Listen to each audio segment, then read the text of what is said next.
그래도 우리가 이제 불교 입문 수업이 오늘로서 마지막 수업입니다. 그래서 여러분들께서 고생하셨고, 10주간이라고 아까 어떤 분께서 말씀을 하셨는데, 10주 수업이었나요? 예, 그래서, 거의 2달 반 동안 여러분들께서 잘 오셔서, 불교에 대해서, 뭐, 이미 지금 불교 입문 교육을 가지고 여러분이 불교를, 다 이해했다거나 그렇게 말할 수는 없죠. 그래서 대략적으로라도 이해가 되었으면 좋겠고, 여러분들이 기존에 알고 있던 불교보다 조금 더 나아진 상태로 불교를 이해를 했으면 좋겠다는 게 이제 제 생각이고, 이걸 계기로 여러분들이 좀 더 공부를 하고자 하는, 불교를 알고자 하는 이 마음을 놓지 마시고, 어떤 형태로든지 또 어떤 때이든지, 지금이 곧 이어서가 아니더라도 어떤 때이든지 불교를 좀 차츰차츰 많이 알아가셨으면 하는 게 제 생각입니다. 그래서 제 의도대로 잘 전달이 되었는지 안 되었는지는 잘 모르겠어요. 근데 이제 여러분들이 그거는 생각하실 부분이고, 더 많은 공부해야 될 것들은 더 많이 있습니다. 그렇다고 해서 우리가 이걸 불교를 공부해서 박사학위 받고 어디 가서 강의해야 되고 그런 거 아니지 않습니까? 근데 이제 여러분들의 삶을 좀 더 풍부하고 좀 더 성숙하게 해줄 수 있는 게 저는 불교라고 생각을 합니다. 그거는 종교적인 면에서도 그렇고 사상이나 철학적인 면에서도 불교는 충분히 여러분들에게 그런 거를 제공해 드릴 수 있다고 저는 확신을 하는데, 그래서 만약에 여러분들이 제 말에 좀 동의를 하신다면 공부가 좀 지속이 되고 연속이 되어서 여러분들의 삶이 좀 더 성숙한 우리 어른이 되었으면 좋겠습니다. 오늘은 이제 마지막 수업이고 107페이지에 제가 생각을 하니까 중도를 할 차례인 것 같아요. 아닌가요? 아닌가요? 아니면 아니라고 말씀을 하셔야 돼요. 했어요? 중도를 했습니까? 예, 그렇다면 중도를 했고, 안 한 것 같은데. 했다, 안 했다. 지난 시간에 안 오신 분들은 안 한 거고, 지난 시간에 오신 분들은 또 한 것 같고, 그럴 겁니다. 자, 그래서 지금 이번 장은, 그러면 중도가 끝나고 제 109페이지, 109페이지 할 차례인가요? 예. 그럼 그걸 하겠고. 자, 다시 한번 보자면, 제 4장에 나오는 이 내용들은 여러분이 이제 불교 공부를 해 나가시면서, 정말 반복해서 들으실 개념들입니다. 반복해서. 부처님의 가르침의 핵심이 되는 소위 말하는 종교의 교리라고 하는 부분이 여기에 속한다고 말씀을 드렸습니다. 그래서 첫 번째로 삼법인에 대해서 말씀을 드렸고, 삼법을 이해를 잘 해놔야 돼요. 그래야지 이제 이게 초기 불교를 이루는 기본적인 교리이기도 하고 개념이기도 하기 때문에 초기 불교를 공부하신다거나 불교 입문 과정 나아가서 이 다음 과정부터 나아가도 이 다음 과정으로 넘어가도 아마 삼법인이라는 말은 계속 들으실 거고, 그 다음에 나오는 사성제, 팔정도라는 얘기도 계속 듣게 되실 겁니다. 그때마다 이 개념이 뭐지? 이게 뭘 말하는 거지? 이렇게 생각하지 마시고, 지금 차제에 여러분이 개념을 잘 생각해 놓으면 삼법인, 사성제, 팔정도, 또 지금 그 다음에 했던 인과법, 연기법, 종도 이런 게 다 각각의 개념들이 아니라는 겁니다. 이 5가지, 6가지의 개념들은 다 서로 유기적 관계를 가지고 있고 서로를 설명할 때 다 필요한 개념들입니다. 그렇기 때문에 여러분들이 그 개념들을 좀 잘 이해해 놓으시면 좋겠고, 지난 시간에 중도에 대해서 했다고 하셨는데, 중도는 부처님께서 처음 깨달음을 얻으시고 나서 제자들에게 설법을 하신 내용이고, 이 중도의 내용이 나중에는 대승불교로 이어지게 됩니다. 그래서 대승불교를 이루는 가장 중요한 학파가 2가지가 있게 됩니다. 2가지가 있는데, 하나는 유가유식학파라고 얘기를 합니다. 유가유식학파라고 해서 이들은 마음을 연구하는 학파였습니다. 불교에서 마음의 연구는, 그러니까 인간의 마음, 그러니까 현대에 들어와서 학문이 정말 다양하고 세분화되어서 발전을 했죠. 발전을 했는데 그 수많은 학자들이 아직까지도 인류가 해결하지 못한 분야들이 있다는 거죠.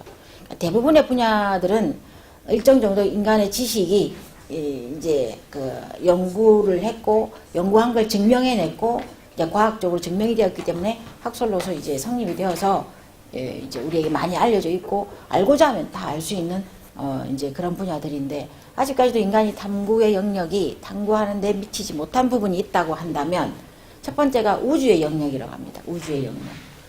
우주가 언제부터 기원이 되고 뭐 신의 입자라고 해서 발견이 됐다고 하지만 인정하는 부분도 있고 안 하는 부분도 있고 하니까 자, 그 우주의 영역이 아직까지 인간이 도달하지 못한 학문적 영역이라고 한다면 또 하나는 두 번째는 바다입니다. 바다.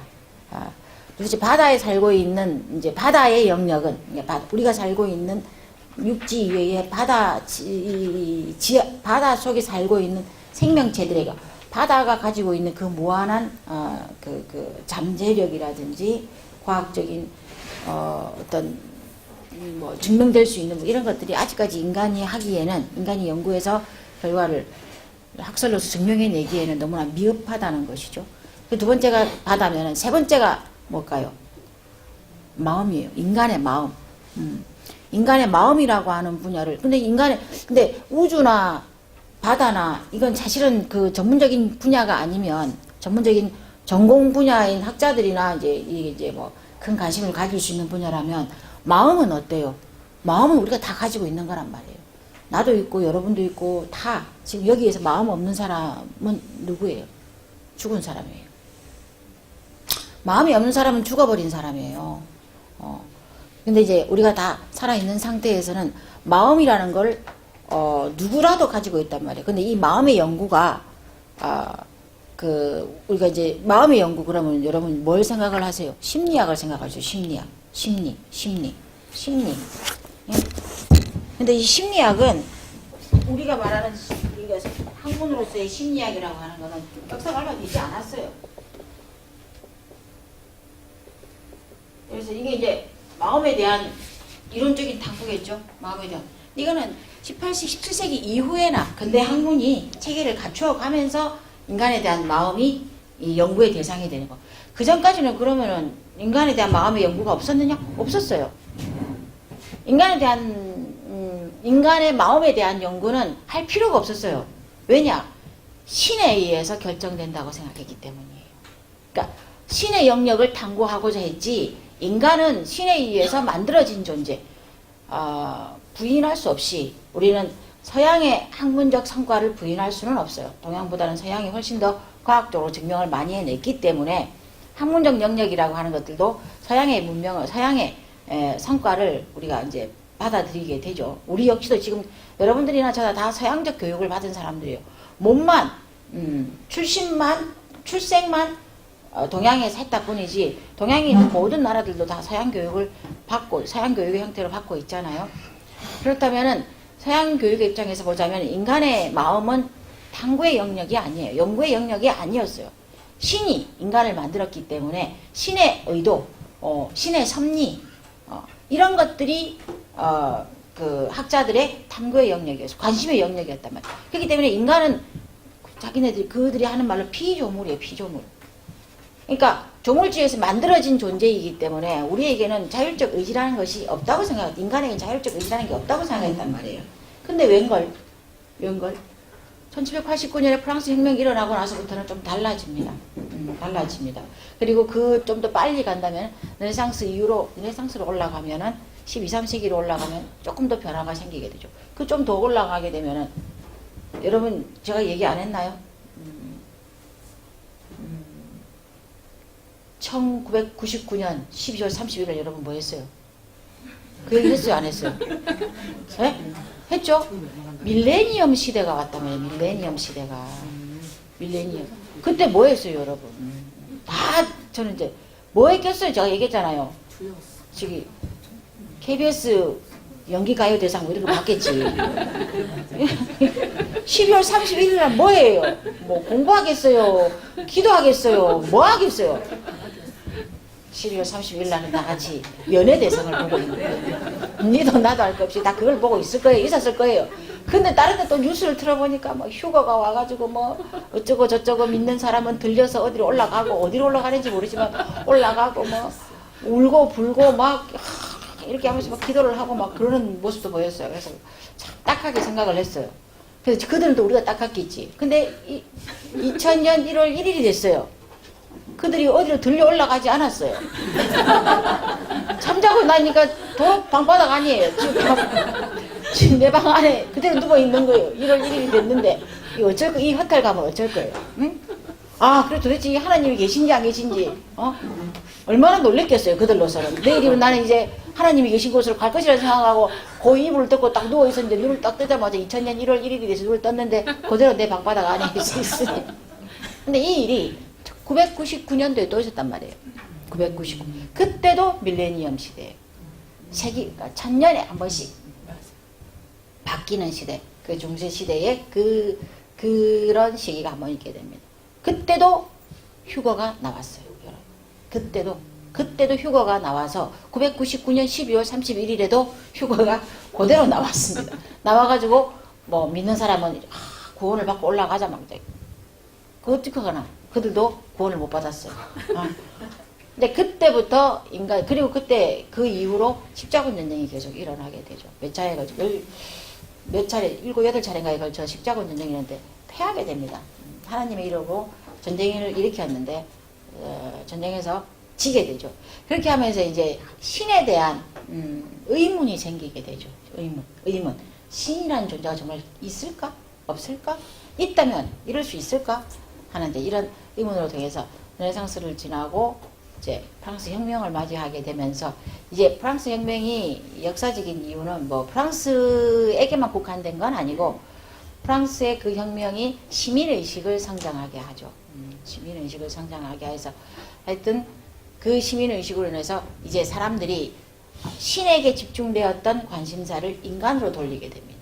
그 이후로 심리는 발전하게 됩니다. 인간에 대한 연구가 이루어지게 되는데 이게 심리학이 이제 서양에서 이제 만들어지는 어떤 시간적인 그 과정이라고 한다면 불교의 심리학은 제가 말씀드린 대로 육아유식학파라고 하는 곳에서 불교에서는 인간의 마음을 연구를 했습니다. 그게 대승불교를 이루는 가장 중요한 한 학파 중에 하나입니다. 그래서 대승불교는 이제 초기 불교가 지나고 부파불교가 지나고 불교가 부파불교 때 불교가 이제 분열을 하게 되는데 대승불교로 넘어오게 되면은 대승에서 가장 중요한 것은 이 육아유식학파의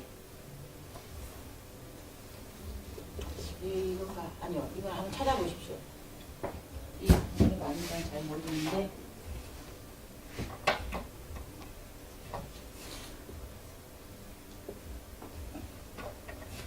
이 학파에서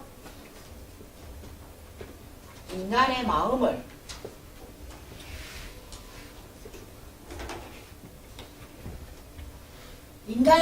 연구를 합니다. 인간의 마음. 이 유식이라는 말이 오직 마음이라는 말이에요. 오직 마음. 이 식이라는 게 우리의 의식을 말합니다. 의식. 그러니까 의식을 이루는 안식, 이식, 비식, 설식, 신식, 그 다음에 의식, 제6. 우리는 불교에서는 마음을 한 가지라고 말하잖아요.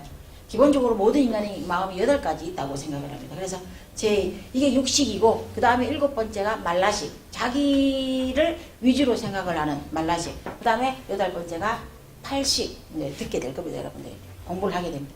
아레야식이라고 하는 팔식은 이게 이제 심리학에서 현대 심리학에서 말하는 이게 그 심층의식 잠재의식 이렇게 얘기를 하는데 팔식이라고 하는 불교에서는 아레야식이라는 팔식으로 이 잠재의식을 얘기합니다. 그러니까 이 잠재의식은 말 그대로 표면으로 나타나는 의식은 아니에요. 그런데 우리 모두에게 이게 알게 모르게 습관 배어진 좋은 거 나쁜 거 알 것 없이 다 받아들입니다. 그래서 함장식이라고 해요. 함장식. 이제 이거 유식에 가서 여러 공부하는데 어쨌거나 이 학파에서 인간의 마음을 연구를 하게 되고 두 번째가 중간학파입니다. 중간학파.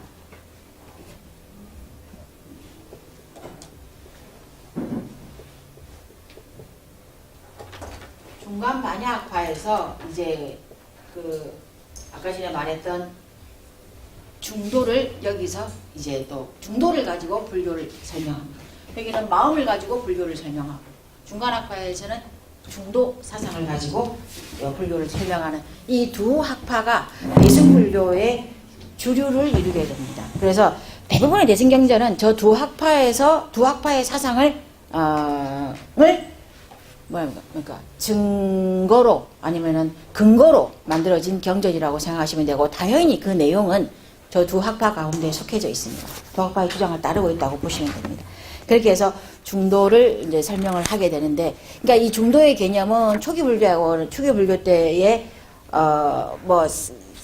삼법인 재행무상, 일체계고, 재본무화, 팔정도 사성제 이런 개념하고는 조금 더 차원을 달리하는 개념이라고 생각을 하시면 됩니다. 그래서 이 중도를 통해서, 중도라고 하는 가르침을 통해서 불교가 훨씬 더, 또 유식이라고 하는 사상을 통해서 유식과 관련된 학파들이 있기 때문에 유식과 관련된 경전들이나 논문들이 또 따로 구분이 되어 있습니다.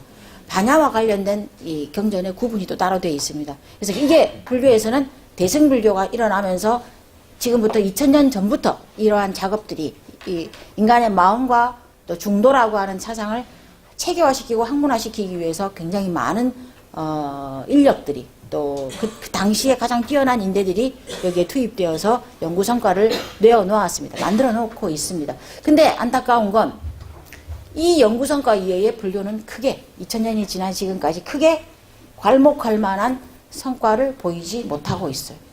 그게 좀 안타깝죠. 공부를 안 해요. 공부를 별로 안 해요. 누가 안 합니까? 우리 모두 공부를 별로 안 하고 있어요. 그래서 안타까우지만, 근데 또 다시 말하면 저때 만들어 놓은, 성립해 놓은 연구 성과들이 굉장히 훌륭했다는 것이죠. 굉장히 거의 완벽에 가까울 정도, 더 이상 누가 어떻게 부연 설명을 할 수 없을 정도로 완벽한 불교적 토대를 이루는, 불교의 이론을 토대를 이루는 연구 성과를 만들어냈다는 것이고, 지금 우리가 공부하는 것은 그때 우리의 선조들이 만들어 놓은 불교의 그 영양분을 이제 조금씩 공부해가는 과정이라고 보시면 됩니다. 그래서 심리학도 불교의 유식학에서 굉장히 많은 영향을 받습니다. 현대 심리학도. 자, 그런 부분들이 있고, 그래서 중도는 여러분들이 앞으로 대승불교를 공부하게 되거나 경전을 공부하게 되면 반드시 개념이 등장을 하고 여러분이 확실하게 이해를 해놓으시면 좋습니다.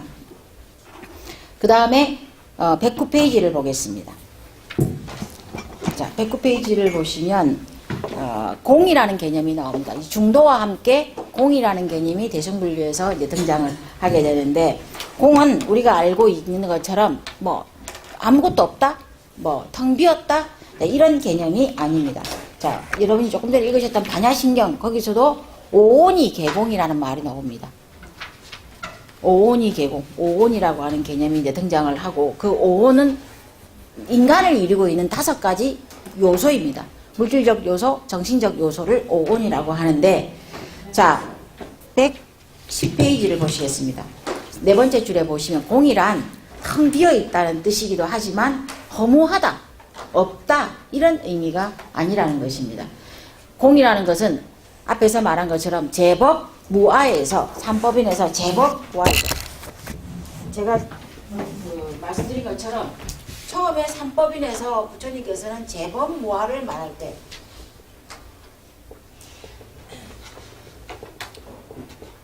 이 재무상 일체계고 제법무아, 그러니까 무상의 무상, 일체계고의 고, 제법무아의 무아, 이게 이제 초기 설법을 이루는 가장 핵심적인 설법의 주제라고 말씀을 드렸는데, 이 제법무아에서 무아를 설명을 제가 드릴 때 고정되어 있는 실체가 없다는 것입니다. 요 아라고 하는 것은 고정되어 있는, 그러니까 불변한, 변하지 않고 딱 고정되어 있고 그 모습 그대로 홀로 유지될, 독립적으로 나 혼자, 나 홀로 독립적으로 유지될 수 있는 실체가 없다는 의미에서의 무아라고 말씀을 드렸습니다.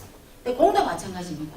공도 이 제법무아와 같은 개념으로 생각하시면 됩니다. 허무하다, 없다, 이것이 아니고 독립되어서 존재하는 실체가 없다. 그런 의미에서 이 무아는 나중에 공으로 넘어가게 돼요. 공사상으로 이게 이제 초기 불교의 무아의 개념이라고 한다면, 초기 불교에서의 개념이라고 한다면, 공과 중도라고 하는 것은 대승불교 넘어가서의 초기 불교의 제법무아의 내용을 좀 더 성숙화시키고 심화시킨 개념이라고 생각을 하시면 됩니다. 근데 그 개념은 여기에서 왔고, 공의 개념은 여기에서 왔고, 공과 무아는 같은 개념이라고 보시면 돼요. 시기별로 말하는 내용이 다른 거죠. 우리가 중학교 때 배웠던 수학, 그리고 고등학교 가서 배우는 수학, 그리고 대학 가서 배우는 수학이 개념이 조금씩 다르죠. 근데 기본적으로는 중학교 때 배웠던, 뭐 초등학교 때 배웠던 그 수학이나 중학교 때 배웠던 수학을 기본으로 고등학교, 대학교의 수학이 달라지는, 좀 더 풍부해지는 것이죠. 그렇게 생각하시면 되고, 자, 그래서 고정된 실체가 없다는 말로서 공을 이해하시면 가장 정확한 이해라고 생각을 하시면 됩니다. 그래서 모든 조건 지어진 것은 불변하는 실체가 없다는 것이죠. 그래서 그럼 공의 역할은, 공의功能은 어떤 것이냐? 공은 어떤 그 기능? 여러분이 이제功能이라는 말을 잘 모르시는데, 기능? 어떤 역할? 이런 걸 하느냐 하면은, 거기 보시면은, 그 밑에 단락에 보시면, 공은 모든 분별을 타파합니다. 그러니까, 공의 입장에서 보자면, 분별이라고 하는 것은 들어올 데가 하나도 없다는 겁니다. 공의 입장에서 보자면, 분별이라고 하는 것은, 성립되지 않는다는 것이죠. 그러니까, 그래서 이제 중간, 아까 제가 말씀드렸죠. 중간 만약 바로 가면은, 지금 비교할 게 별로 없는데,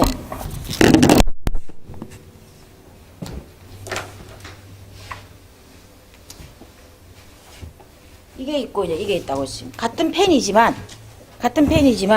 자, 이 펜은 지금 제가 쓰고 있는 뭐 다른 어떤 이것보다 작은 볼펜을 쓰고 있다 한다면, 지금 이 마카펜은 길다라고 얘기합니다. 제가 요만큼 되는, 요 정도 되는 뭐 펜을 가지고 있다면 그것보다는 좀 길다라고 말을 하고, 이것도 길다고 생각을 했는데 이 펜이 나타났어요. 이것보다 훨씬 긴 건 아니지만 이것보다 많이 길고 있는, 그러니까 길다, 크다, 좋다, 우린 다 이렇게 얘기를 하죠. 아, 저거 너무 좋다. 근데 그거보다 더 좋은 건 또 있단 말이에요. 그래서 좋다는 기준은 그러면 우리가 다 주관적인 기준이라고 하지만 길이의 기준은 대부분 우리가 정해져 있죠. 이거는 만약에 12cm, 이거는 만약에 15cm, 그러면은 12cm보다는 15cm가 길어요. 15cm보다는 또 18cm가 긴 게 나올 수 있고 20cm 긴 게 나올 수 있습니다. 그래서 정말 과연 이걸 그럼 길다고 할 수 있느냐?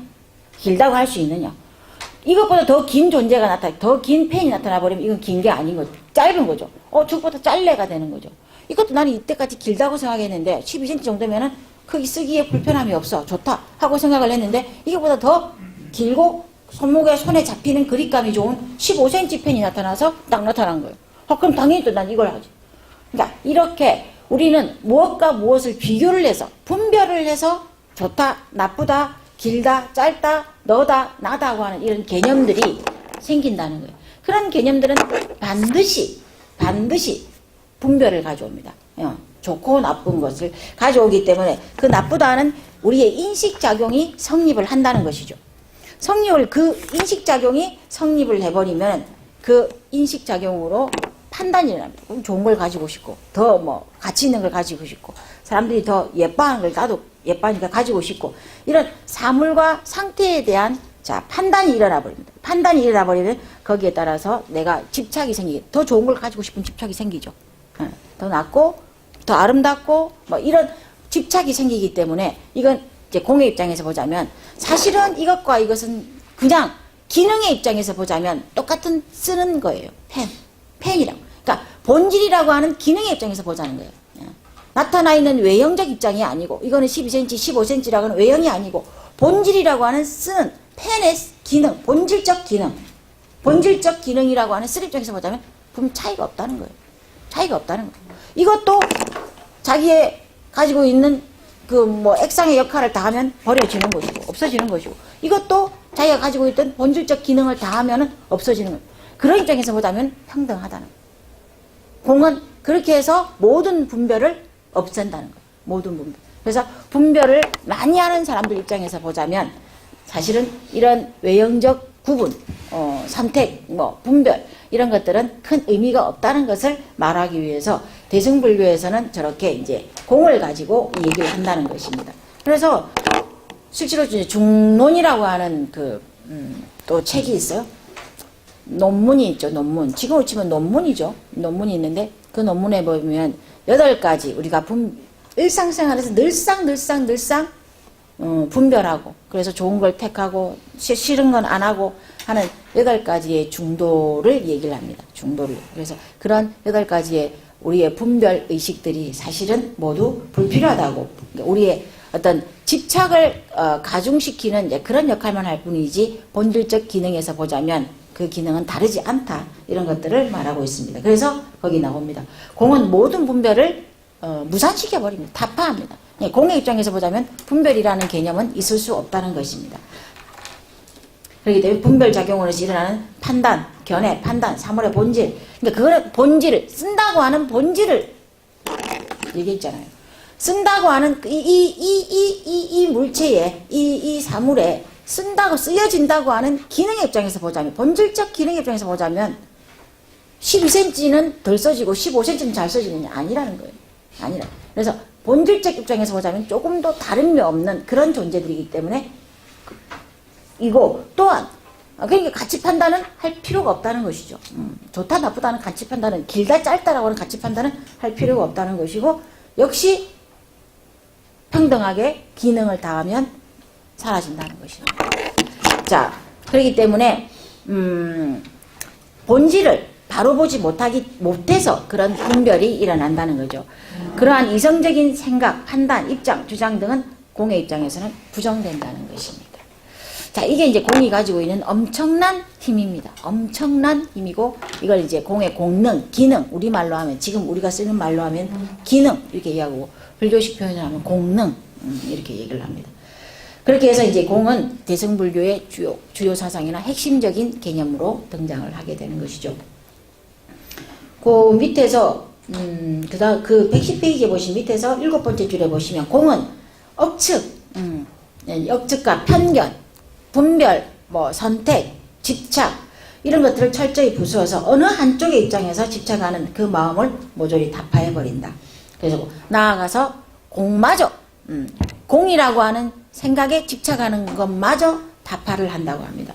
자, 그것은 이제 어떻게 얘기를 하느냐 하면은 공마저 타파한다는 것은 나중에 이게 대승불교에서 여러분이 이제 경전을 배우게 되시면 이 중반 반야과에서 이 반야를 중심으로 하는 금강경을 배우게 되면은 이제 금강경의 대표적인 금강경에서 핵심적인 요지가 파이집이에요.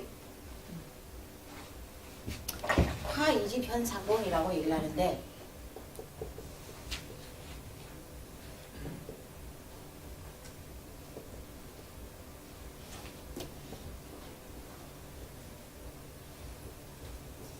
요 이집이 그때 말씀드렸지만 아집법집이에요.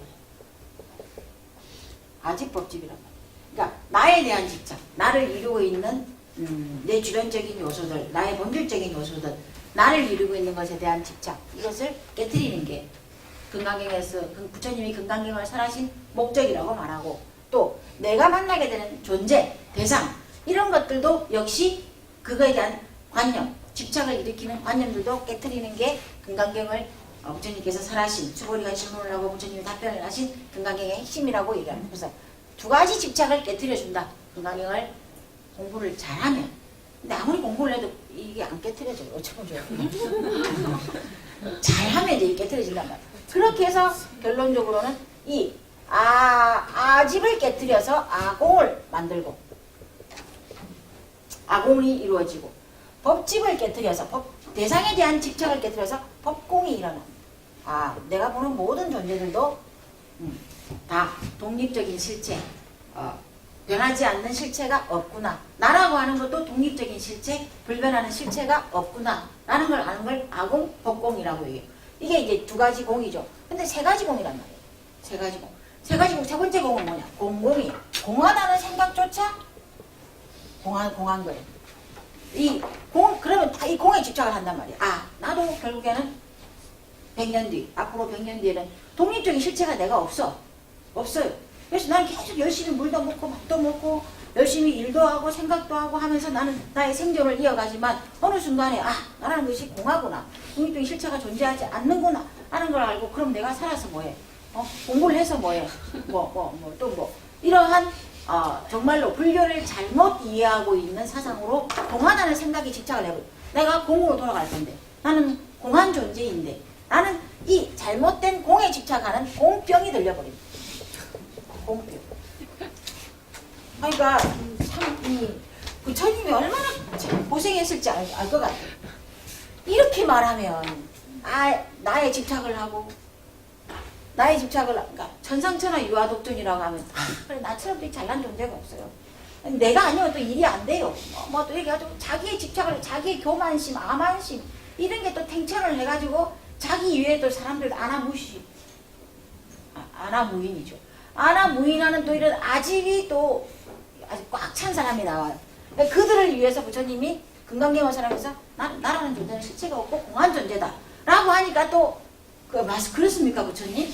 그러면서 나라는 존재가 실체가 없고 공한 존재니까 그럼 나도 공한 존재네. 나는 철저하게 공한 존재라는 걸 알아버리고 났는데 그래 나는 공한 존재야.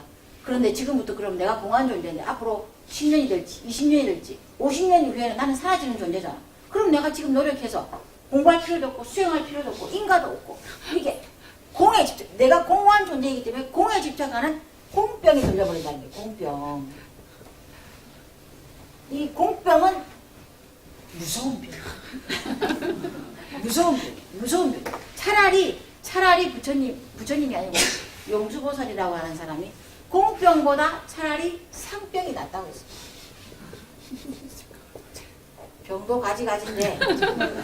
병도 가지인데 그 중에서 이 공병이라고 하는 지독한 약도 없는 이런 병에 걸리는 것보다 이건 정말로 불치병. 이 병에 걸리는 것보다 차라리 대상에 집착하는 형상이나 대상에 집착하는 아니면은 우리가 여기 엄청난 귀중한 게 있어요. 귀중한 게 없어서 이 시계가 그럼 크리스탈로 만들어졌어요. 우리 할아버지가 나를 주고 우리 아버지가 나를 주고 이렇게 해가지고 몇 대를 내려오든 아니면은 영국 가문에서 쓰던 귀족 가문에서 쓰던 게 어떻게 해가 나한테 왔어요. 시가만 10억짜리. 이런 상에 집착하는 이런 어떤 관념이나 대상에 집착하는 상병이 낫다고 할 정도로 낫다는 말이에요. 이 옳다는 말이 아니고 낫다고 할 정도로 공병은 치료하기 힘든 병이라는. 그러니까 부처님께서 이렇게 말하면 자기에게 집착하고 이렇게 말하면 자기를 공한 존재로 생각해서 어떤 의지, 자율적 의지도 가지 않는 그런 제자들을 가르쳐야 했단 말이에요. 그렇기 때문에 부처님께서 처음에 초기 불교에서 이제 무아를 가르치고 그러니까 무아에 대한 잘못 이해가 있는 거예요. 대승불교로 넘어와서 무상을 가르치는 무상을 가르치는 형상이 고정된 형상이 없다고 하는 이걸 또 가르치기 시작을 하는 거예요. 그러다 보니까 공에 집착하고 공에 집착 안 하면은 상에 집착하고 이렇게 해서 성인은 괴로워요. 성인은 괴로웠을 것 같아요. 그만큼 이 공에 집착하는 것이 무섭고 이 치유가 안 되는 그런 아주 깊은 병이라고 생각해서 공병이라는 말이 만들어졌을 정도로 이렇게 되는 겁니다. 근데 이제 잘 이해를 하면 나라는 존재가 실체가 없고 영원히 변하지 않는 실체가 없고 내가 만나는 모든 존재도 대상들도 영원히 변하지 않는 실체가 없고 이 공하다는 생각마저도 벗어나 버린다는 거예요.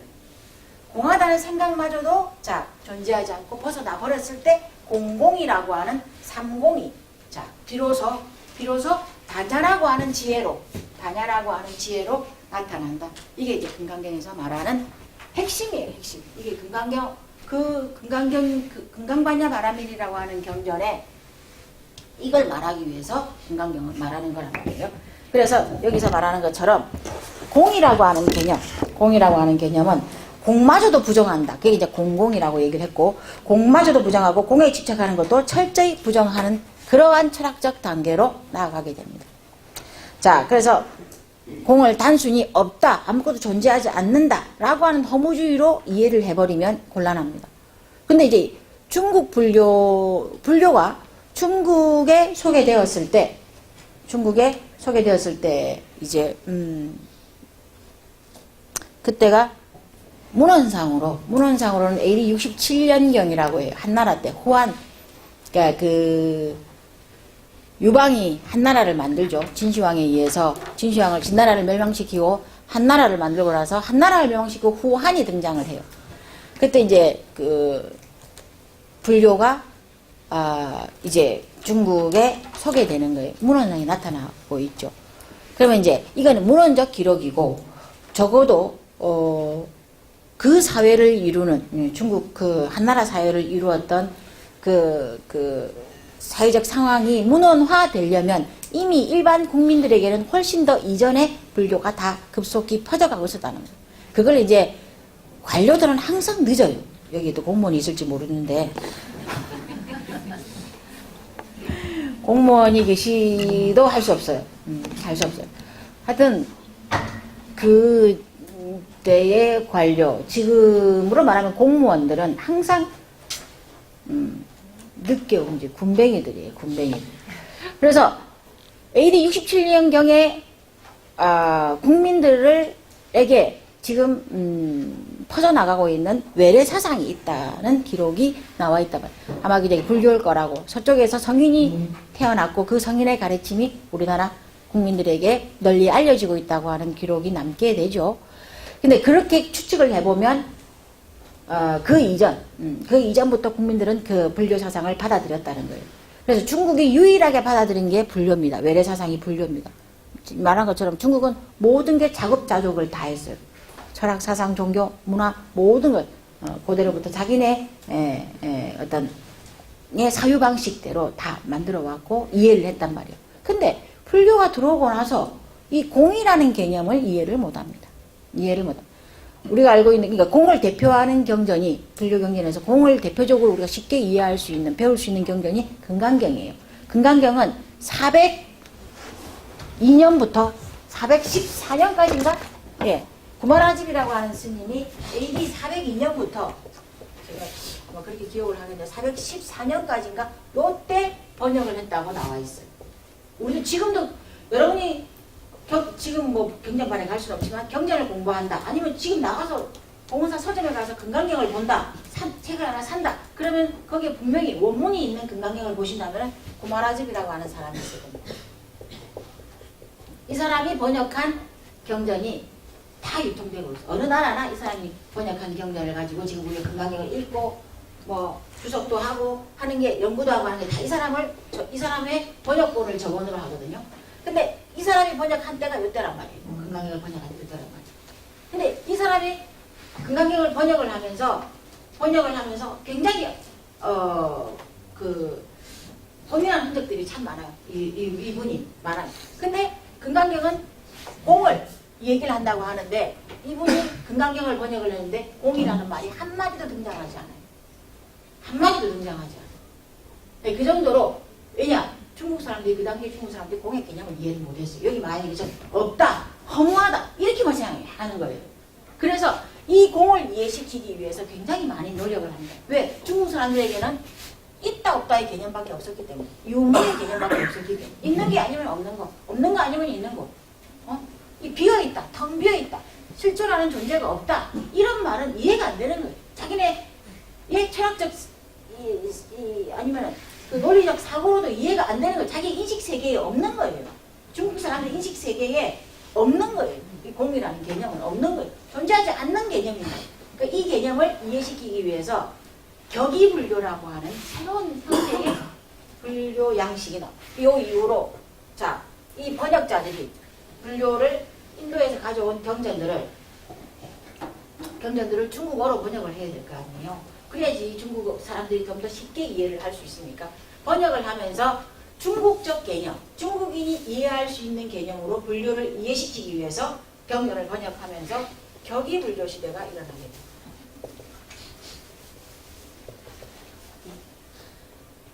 됩니다.